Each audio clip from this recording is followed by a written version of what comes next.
భయపడి నేను ఆ మంచం మీదే ఇలాగ కొట్టేసి కాళ్ళు చేతులతో కొట్టుకుంటుంటే ఎవరు ఆపలేకపోతుంటే తుళ్ళు పనులు వేసానట. తిరిగి చూస్తే పెనుమళ్ళలో ఉన్నాను, మంచం మీద ఉన్నాను.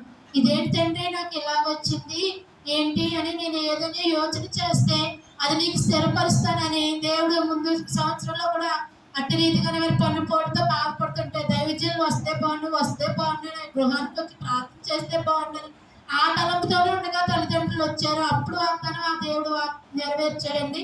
అలాగే ఇది కూడా నేను అనుకుంటున్నాను, మా సహోదరులందరికీ పరిశుద్ధాత్మ ఉంది. నేనైతే ఎవరి మీద ఆశపడతలేదండి, ఎందుకంటే వాళ్ళు ఆపగలిగే శక్తి నాకు దయచేస్తున్నాడు. దేవుడు ఆ బలం నాకు ఇస్తున్నాడు.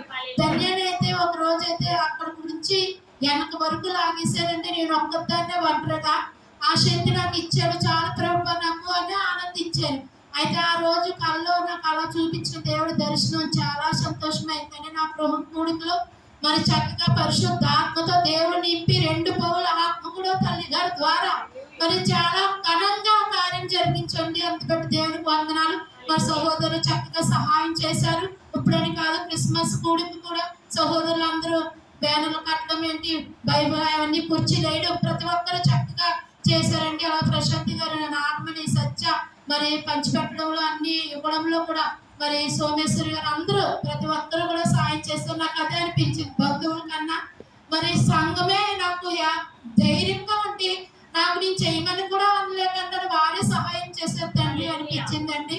అలాగే ప్రతి వాక్యంలో కూడా దేవుడు ప్రతి ఒక్క రోజు ప్రతి వారము మరి ఆదివారం దేవుడు మాట్లాడుతున్నాడు. నువ్వు వెనక పడిపోతున్నావు, దేవుడు మాట్లాడుతున్నాడు. మీ కుటుంబంలో స్థితి బాగాలేదు, మీ పరిస్థితి బాగాలేదు నేను చెప్పగలను అనగానే తల్లి గారు నాకు అక్కడే దుఃఖం వచ్చిందని, పోయిన ఆదివారం నిజమే తండ్రి ఎన్ని మార్లు చెప్తున్నావు, మొదటి స్థితిలో ఉండే వాళ్ళు కడపడి స్థితి అయిపోతున్నావు అని చాలా బాధ కలిగి, నువ్వు మమ్మల్ని అశ్రద్ధ చేయకు తండ్రి, మమ్మల్ని పట్టుకో, ఏనాడు వాళ్ళు పెట్టలేదు ఇప్పుడు వరకు నమ్ముకున్నా కానించి వెనక స్థితి పడిపోతున్నాను తండ్రి అని రోజు అదే బాధతో నేను కృంగిపోతుండగా దేవుడు నాకు మొరపెట్టు, నీకు నేను వస్తున్నాను, నువ్వు ఎప్పుడు పిలుస్తావో, నన్ను ఎప్పుడు అడుగుతావో నీకు నేను నెరవేరుస్తానని వాగ్దానం వస్తువుల్లోకి నా పెద్ద కుమార్తె నా భర్త విషయంలో కుటుంబం మొత్తానికి వాగ్దానం ఇచ్చాడండి. దేవుడికి అందుబట్టి వందనాలు.